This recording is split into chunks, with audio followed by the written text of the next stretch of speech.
Bonsoir Guillaume Pelletier. Bonsoir. Vous êtes secrétaire national de l'UMP chargé des études et porte-parole aussi avec Nathalie Kosciusko-Morizet du candidat Nicolas Sarkozy. Bonsoir Malek Bouti dans l'équipe de François Hollande évidemment. On se retrouve comme tous les mardis soirs. La semaine dernière on s'était quitté sur une incertitude sur le profil du tueur de Toulouse et de Montauban. Maintenant on en est à la diffusion des vidéos avec la décision évidemment de toutes les chaînes françaises de ne pas les diffuser. Et avec un léger retard de celle d'Al Jazeera, de celle du Qatar. Est-ce que cette unanimité rassurante? Est-ce que vous gardez des inquiétudes, des questions? Non, elle est rassurante et elle est heureuse. Et je trouve que là, il y a eu une unanimité de la classe politique et puis une décision responsable de l'ensemble des chaînes de télévision. Imaginons une seule seconde qu'elles aient été diffusées. Enfin, on ajoutait l'insupportable à l'ignoble. Donc il faut savoir raison garder dans ce domaine. Malek Bouti, vous êtes d'accord, évidemment. C'est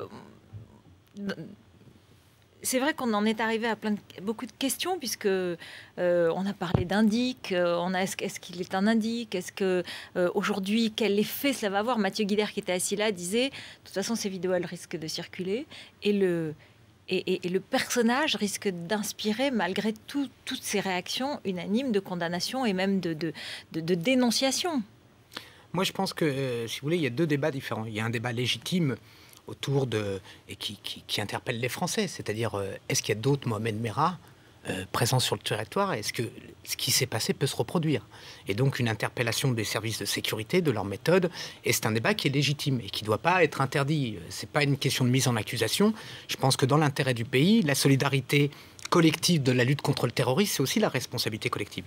Et il y a un autre débat, qui est aussi la leçon de fond qu'on retire de ça, et de ce qu'on n'ose pas trop dire, qui n'est pas la mise à l'index de telle ou telle communauté, mais aussi le développement de quelque chose, à mon avis, de terrible, qui est quand même un poison qui est en train d'envahir une partie de cette génération, et je parle de l'antisémitisme, parce que c'est un des grands tabous du débat politique.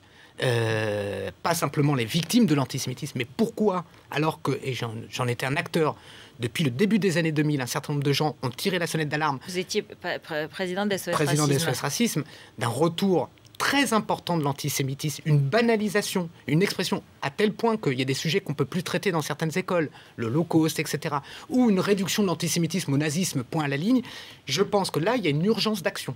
Parce que c'est le cœur maintenant aussi de la contre-attaque qu'on doit avoir face à ce genre, je dirais pas simplement d'individus, mais d'idéologies qui gangrènent et qui essayent de gangréner un certain nombre de quartiers dans notre pays. Il faut qu'on soit très vigilant, et la décision de Nicolas Sarkozy hier, dans le prolongement de ce que vient de dire Malek Bouti, d'interdire du territoire national Youssouf al-Qaradawi, qui était invité début avril pour le congrès de l'UOIF. J'ai regardé précisément ses déclarations sur les 10 dernières années, mais c'est hallucinant. Il compare la Shoah à un châtiment divin. Dans un livre, Le licite et l'illicite en islam, il dit que les hommes peuvent frapper les femmes à la condition de ne pas toucher le visage. Il parle d'un islam conquérant en Europe, qui va conquérir l'Europe non plus avec l'épée, mais avec les idéologies. Moi, ce que je demande ce soir de manière très très claire, c'est que l'UOIF cesse de jouer à ce double jeu, comme depuis hier soir avec son président qui osait nous présenter ce monsieur comme quelqu'un, le chantre de la tolérance et de la justice, excusez du peu, l'Union des organisations islamiques et plus de France. largement au CFCM, qui est l'instance représentative, qui a à sa tête des personnalités modérées, rassembleuses, de condamner la venue annoncée de ce monsieur et de soutenir le président de la République et l'ensemble des représentants des partis politiques sur la décision de ne pas faire venir cet intégriste sur le territoire national. Mais là, si je peux me permettre, c'est là où il y a un débat politique avec le candidat Nicolas Sarkozy, pas le président de la République.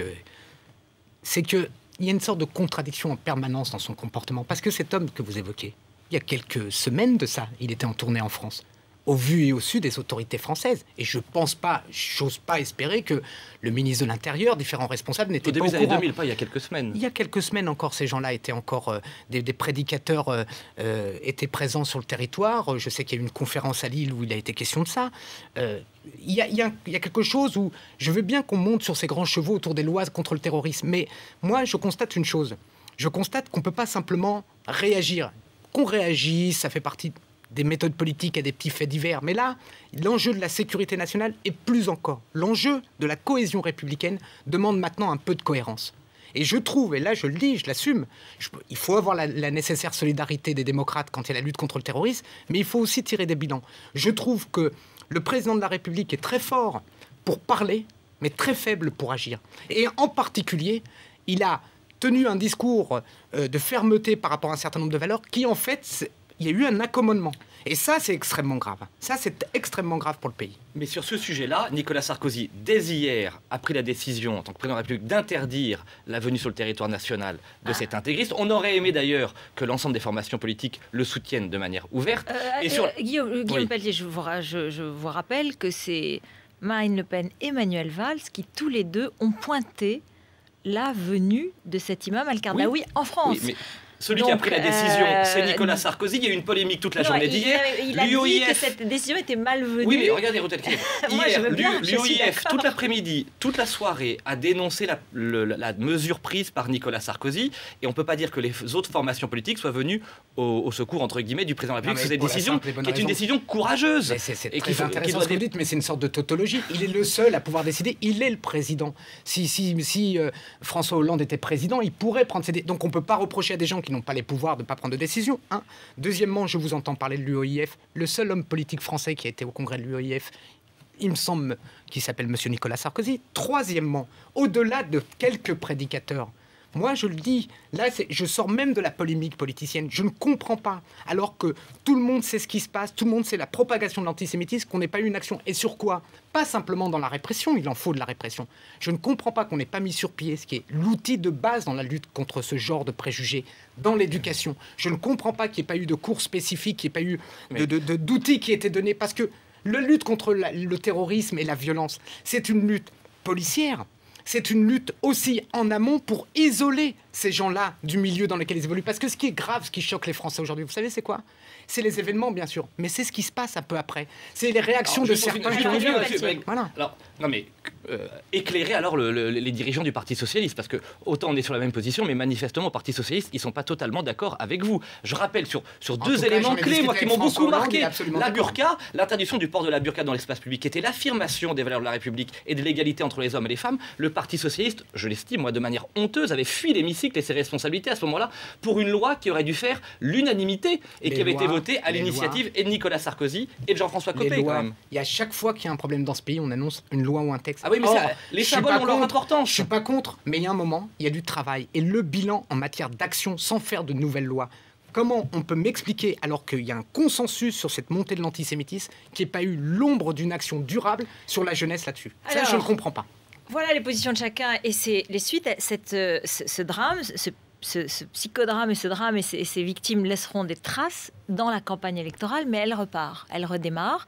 Est-ce que l'insécurité doit être au cœur de la campagne ou est-ce qu'elle est instrumentalisée et est-ce que les Français se posent bien d'autres questions? Guillaume Pelletier. Je trouve que pour moi, c'est un faux débat. Je l'entends depuis ce matin, effectivement. En fin de compte, la sécurité, c'est pas en première position, donc il ne faut pas en parler. Je crois qu'il faut parler de toutes les thématiques qui préoccupent nos compatriotes et en même temps des thématiques qui s'imposent progressivement en fonction de l'actualité. Il est aussi idiot de dire la sécurité, c'est l'alpha et l'oméga des questions qui préoccupent les Français que de dire que l'insécurité, la lutte contre le terrorisme ne préoccupe pas nos compatriotes. Il y a à la fois les thématiques économiques et sociales, et Nicolas Sarkozy régulièrement sur le pouvoir d'achat, sur le patriotisme économique, sur la maîtrise, sur la protection au niveau européen en parle. Et évidemment que les questions d'autorité de l'État, d'affirmation des valeurs de la République, de lutte contre la délinquance, de lutte contre le terrorisme, d'amélioration de nos services de renseignement font partie aujourd'hui des préoccupations de nos compatriotes et qu'il serait une folie que de l'abandonner et de la laisser à d'autres. Mais bien sûr. Moi, je pense que d'abord, le débat sur la sécurité, il ne sera pas au désavantage de la gauche. Pourquoi? Parce que cette fois-ci, M. Sarkozy, il n'est pas vierge. C'est lui qui a décidé. C'est lui qui a eu 5 ans pour agir. C'est lui qui a fait les promesses. C'est lui qui a fait même de ce thème son thème de prédilection. Or, aujourd'hui, on parle avec un bilan et des chiffres. Et donc, moi, je ne suis pas contre aborder ce débat. Deuxièmement, par contre, je pense que la leçon de Toulouse, et c'est ça, à mon avis, où il y a une grande différence, et c'est là où il faut aller au-delà, ne se réduit pas au débat dans la sécurité, mais en amont à la propagation de dérives de comportements collectifs et pas simplement individuels, parce qu'il n'y a pas un travail majeur. Qu'est-ce qui est en cœur? Le délitement républicain. C'est ça que les gens ressentent. Qu'est-ce que les gens ressentent et qu'ils n'osent pas dire peut-être, mais qui est une vérité? est-ce que la montée en puissance des identités, des différences, des faits religieux va faire exploser la société française ou pas? Ça, c'est le sujet crucial. Et là-dessus... Mais la gauche n'a pas de réponse, bien sûr que la gauche n'a pas de réponse. non, mais bon, j'ai compris qu'on était sourds, muets, aveugles. Mais à part ça, bien sûr qu'on a des réponses. Bien sûr. Et moi, je fais partie des gens de gauche qui ont le courage. Oui, mais je suis à gauche. Et je soutiens François Hollande. Et je travaille avec lui. Donc, il faut arrêter de globaliser. Et là, je pense que le cœur du débat, c'est sur... Il y a un débat, puisque ça a été évoqué, je dirais, pendant des mois où ça n'avait pas d'importance, à propos de qu'est-ce que la nation française, où là, on voit qu'on est au cœur. Comment voulez-vous que la République tienne si tout se détruit, si toutes les valeurs sont mises à bas? Conclusion, Guillaume Pelletier, réponse et conclusion.